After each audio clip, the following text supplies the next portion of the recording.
My microphone I say my microphone I say it's my voice will form na body a cheme. Next week my back room I'm top for. Inti where my memfa information I want mama. Every the news are may gather and say the outcast of Asante Kotoko. Waba na waba no hemfa no waba back to Ghana. Former Asante Kotoko player, former captain, Justice Blay, Asem Namike. Yes, Justice Blay. You should term be a man. Some Kwasa Asante Kotoko supporters, who free club no, or money anje, a choir of our so free or no. Asem we enter the BIA canon. Bronika Asembi say, if you are living, don't shut the door or don't bang the door. Sa oko upie na okwa gate na nkan hwi e bia gate no obesa be fam abra na ohia moa once Kotoko ne Justice Blay contract sensem no omutwa mu no ma men refresh your mind. Justice Blay Kotoko 2024-2025 season e ba wie no na kan 1 year contract and Asante Kotoko enam issues are na ekoso ewo efie ho me kan Kotoko clubhouse only club no no eniamo hu ne omasem gross misconduct sana bonyi be kan gross indiscipline act breaking of camp rules ni nyina ye brofo ni nyina akosi wa akope na kroma no pese ohunu bi anu ahase ka brofo last na met front me na madam fubi police ni gina ya na ye sha se ka brofo okay pass okay ha kroma ne mo no gina ya na nke ye me paacho wanka onje ye be de ho inti brofo ni nyina ye brofo gross misconduct ne ho ahwan ni nyina Justice Blay de no e kan 1 year ne mom no enam gross misconduct inti Asante Kotoko terminating the contract no e ma ne call abrochire akoba asa no ntimi ntina Ghana apparently Bronika say apparently let us say before that no na through Kotoko no was secure American visa okay say Kotoko ball tournament be in 2024 ewo USA e ho na place me no dwane ye no Kotoko place no munya visa na Justice Blay ka ho am told to nya about 5 years into issues ne bae no e no fa sa visa no na pa okoye now ewie ya ye hu Justice Blay o Ghana ewie ya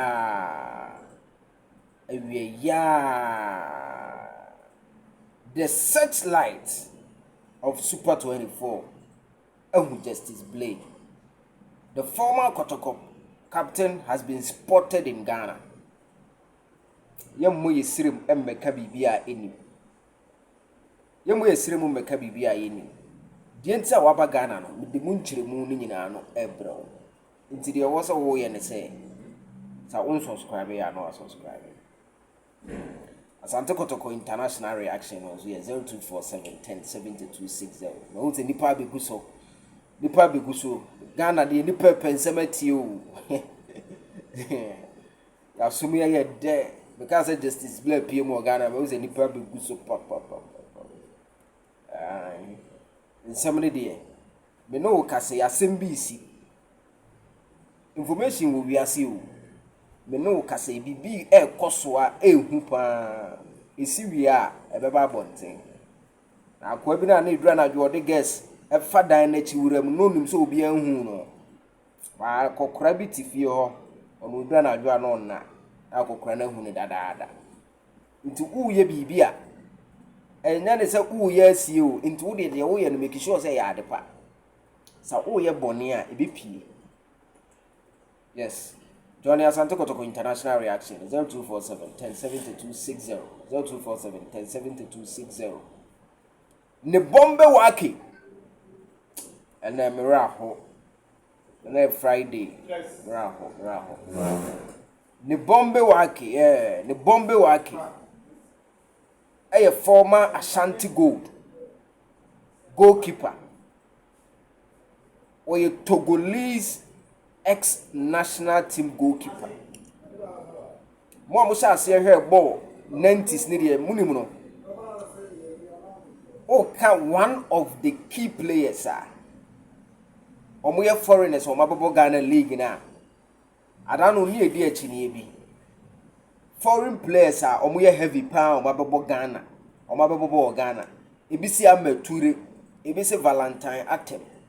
ebisi Soni Yakuba ebisi Kotoko keeper ba ku ya Fero obokina ni ya unya ni baby ko Solama Mohammed nemomu no sa uko Kesben TV opanyi bi wo ho no ye adwuma wo bura hafo GBC those days no a sports presenter ofesi abo mo hwe ni bombe wake ene nkwankwa na hwe ni bombe wake as gold 1995 ni bombe wake wo de hu papa panyi a meka na se ma ono enye ne no hwe bo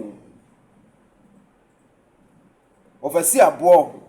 o Kesben say o ya announcement o hu na no abusa no ye sports presenter ewo GBC bro radio BAR enyasem keto wo hu na no abusa no ni bombe wake mutam unim say as gold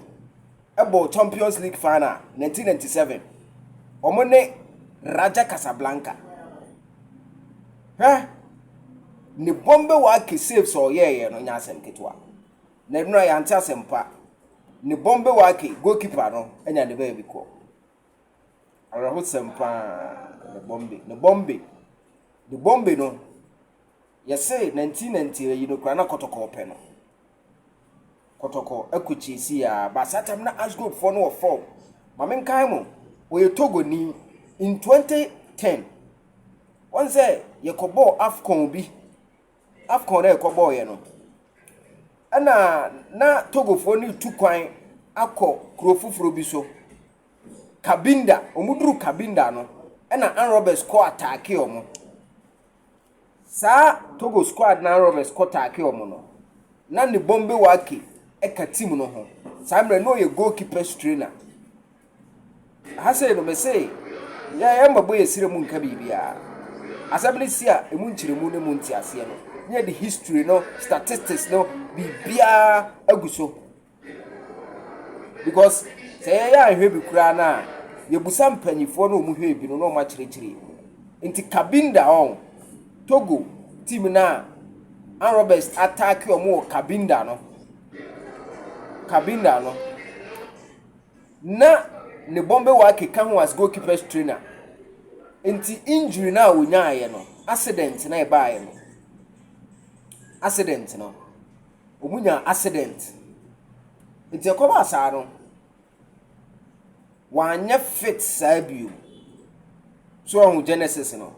ne bombe wake anya fit since 2010 no nti afedi eno kra na etora bi e kan Africa asem no uko Togo Football Federation na yesi o man neglect no o mu hwe ni biom former hero pa eno na wan sheda anya fit biom a enra na ojemu ni bombe wake na arano echini ani ede no amature ni bombe wake Solama Valentine Atem na anu ya me de Soni Yakuba be ka ho Kotoko omunyina ye foreigners o mababo Ghana league no hwan na ye heavy ma ubetime de wadwen kire ato ho omusi next week no mbeye ni bombe wake yi ni bombe wake wabeye bia ma Ghana football enti ena ye nso ye kai no ha otufo nyankopɔ emfa ne kra ensie yi ma mentwao enne de enti ayeye this particular video no former Sante Kotoko Outcast because Outcast anetches obi a ya yiwa ya zimemi hu de wa menka ne twi kra Outcast why ye niamo ya bowo sukra sa epono no mesetem bia wo kwa enka nhwim Kotoko ne wie ye no okọ abrochire America na wasaba Ghana adikronta waba ne se yesi America ho no wanya club bia na wonso wonse ene wiase no ene nkwankwa na so ade wakotra radio so se wo kra no wakofa ge ede na batim hotel ne ade internet na ni review enti ukose ukopetima omugbo odi na sa stories na be piepia ba ukokan say ukra no one ashawfo o first lay queens ene sa anwoma no as a professional footballer minka say no ntia wanya club USA no na ni agent no apebia ma na zizi ye wura season no ye ko be 3 months o manya club ni bi na adwen ne say enye say okọ ho akoprapra anase okọ akoye cleaning anase okoye washing bay still na football kakra wonu mu in America hono nkoko peti mabo na mumu according to information say anye successful one America club bia no entimi an strike a successful deal enti asantefo be ba kwa yebu ayeme de pa ozo kuntutwia na chia na eba kuntu no ejia na chia na eba ena wo ye yi na waba wudiem bejo enunti waye na adwen say football kakra na ewo nu no ozo odidi wo football mu anza na bia wagya akoye wo shimbe adwuma wa aburuchira wakoye anazo wakope track bi atwi wa aburuchira ze former players dodo na akọ America wo twik track anaze ebi nso horo ponkosin ebi nso yere ho da bi ponkosin ne de menya sure former players no dodo na omo ye factory work ne mu twik track ne miami senior man last me who no cheap big company track Oreba former Kotoko captain always senior man they bob here in to cheap track normal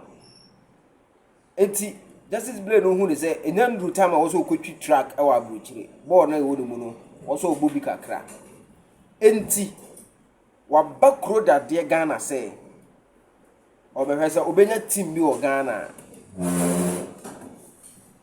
na adwempo ne se enye Ghana na obebobo awie ye fra bibi stepping stone se bia gata bi da wanim na opesa wo tra aya na ebuo bi utimi kofa buo bi na block bi na de abetu nsuo nu enti wo de block ne tu nsuo nu ma na wo de na yasi so wo watwa gata no stepping stone opesa obe use a Ghanaian club and say obere lanche ma menka ne sei obere lanche ne career no de ape Arabian football club the Gulf for Pacho when you understand it we exclusive fellas that me gum and every ye ko weekend no nti weekend na ye ko no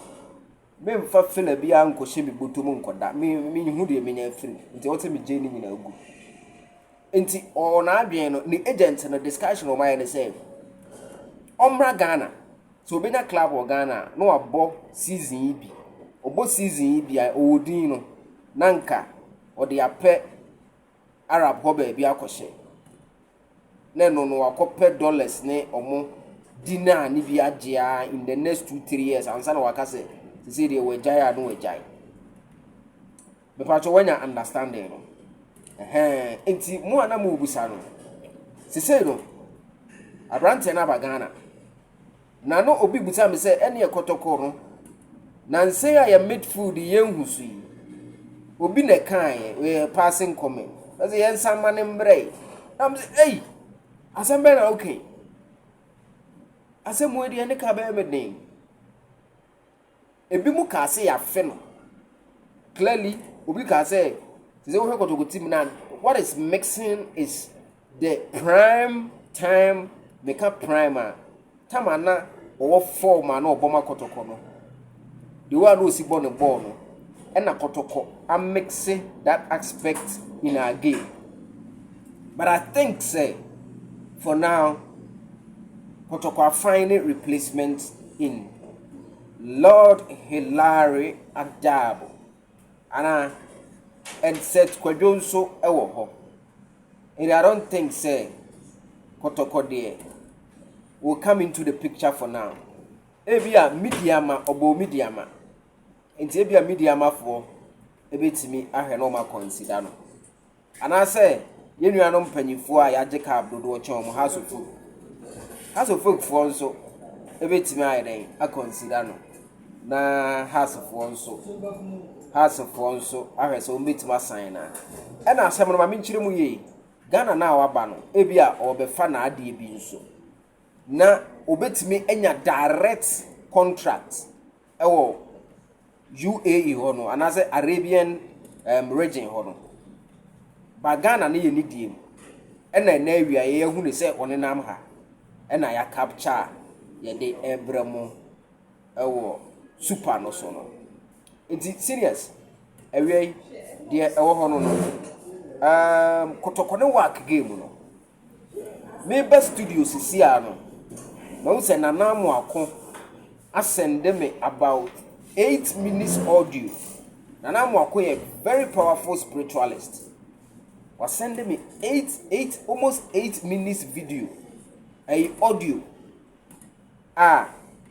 Nanamu Ako nsema okano. Ese yaso. Inti me free ha sisi ano. Me koye Nanamu Ako audio na was sending no ho adwuma. Na me dey abetu because eya asem a e wo say we Kotoko ni a wo so wote na mo ako me kai Kotoko ne work no de o kan ye nyina no e ba mu pepepe o ka say Kotoko be qualify na o mu o ka so mehye goal no time a goal ne be ba e wi ase wo ho a master video sa won jibibi ndi na won na wi ase sa kwa ye careful. You don't need to offend some people before they hurt you. Hey,